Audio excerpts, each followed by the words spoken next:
હાલો મિત્રો, આપણે આવી ગયા છીએ નાગેશ્વર ભોળાનાથના દર્શન કરવા. હર હર મહાદેવ, જય ભોળાનાથ. તો આ છે નાગેશ્વર અને સામે બધા તે નાગેશ્વર એટલે કે ભોળાનાથ મૂર્તિ છે. જો જોરદાર મૂર્તિ છે. અને આ છે તે ગેટ છે, અંદર પ્રવેશ દ્વાર.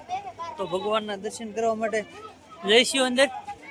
હા, આખું ખાલી છે આમને. જો બધું ઠેઠ સુધી કોક માણસો છે.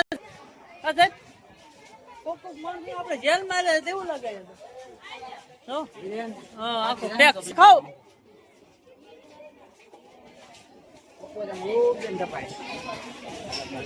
અહીંથી આ લાઈન શરૂ થઈ ગઈ છે દર્શન કરવા માટે ભોળાનાથ નાગેશ્વરના.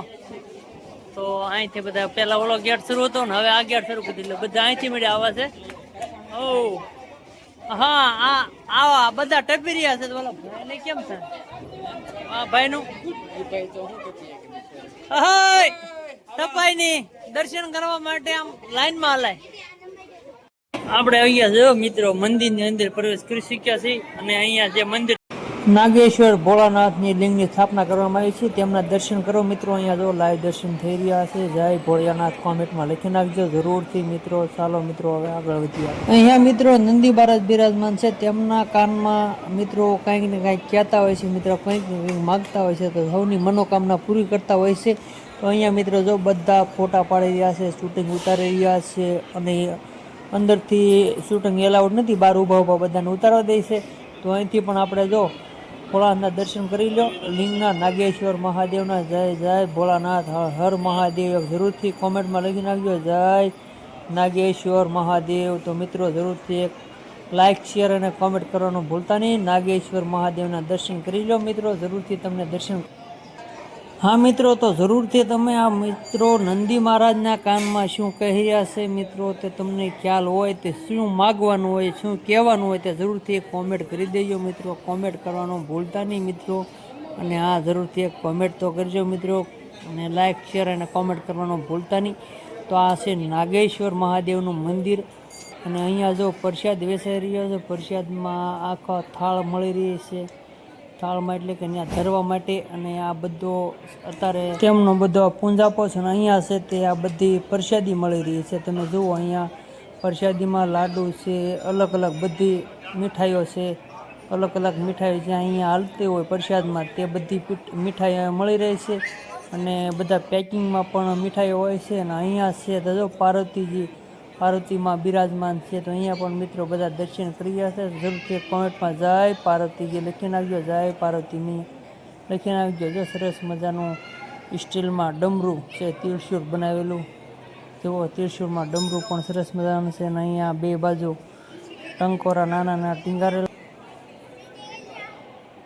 હા જો શેડ મોડ સરસ મજાનું બનાવી ગયો. પતરા જો ફાઈબરના પતરા નાખી દેવામાં આવ્યા છે. ને અહીંયા છે તો તમે જો ભોળાનાથ, નંદી મહારાજ, ગણપતિ દાદા, પાર્વતીજી, કાર્તિકજી બધા બિરાજમાન છે. ને આમે બેઠા નંદી મહારાજ. ને અહીંયા છે તે પાણીનો કુંડ બનાવવામાં આવેલો છે. ના હિમાલય પર્વત બનાવવામાં આવ્યો છે. એની ઉપર નંદી મહારાજ બિરાજમાન છે. ભોળાનાથ, પાર્વતીજી, ગણપતિ આખો પરિવાર જ ગયો ને, આખો પરિવાર બિરાજમાન છે. અને સરસ મજાનો હિમાલય ડુંગર બનાવવામાં આવેલો છે આખો. અને ઉપર છે તે પતરાનો શેડ બનાવવામાં આવ્યો છે. હા જોવો તમે આ પતરાનો શેડ છે. આ છે તે નાગેશ્વર મહાદેવનું મંદિર છે મિત્રો. જોવો તમે બહારથી ધજાના દર્શન કરાવું તમને. અને અહીંયા જો અત્યારે ફૂલ ટ્રાફિક થઈ ગઈ છે. આ જે આપણે ઓલું જેલ જેવી જાળી લાગે ને, બધા યાત્રાળુ જો દર્શન કરવા માટે આવે. બધા ફૂલ ટ્રાફિક છે અત્યારે. લાઈન તો ફૂલ, અમે આવ્યા જ્યારે નહોતી એટલી ટ્રાફિક, અત્યારે ફૂલ ટ્રાફિક છે. અને આ છે તે નાગેશ્વર મહાદેવ બિરાજમાન છે. તમને દર્શન કરાવો આગળ તે આગળ મૂર્તિના. હાલો ને અહીંયા જો શનિદેવનું મંદિર છે. આ છે તે શનિદેવનું મંદિર છે. અને આ છે એ બધા બેસવા ઉઠાના. અને અહીંયા હવન થાય છે. જો હવન કુંડ છે, અહીંયા હવન કુંડ છે. તો અહીંયા જો બધા ફરતા ફોટા પાડી રહ્યા છે. અને અહીંયા પણ ઘોડે સવાર પણ અહીંયા છે. ઘોડા લઈને ફોટા પડાવી શકે એમ છે બધા. આ છે તે મિત્રો જો જોરદાર બનાવવામાં આવી છે.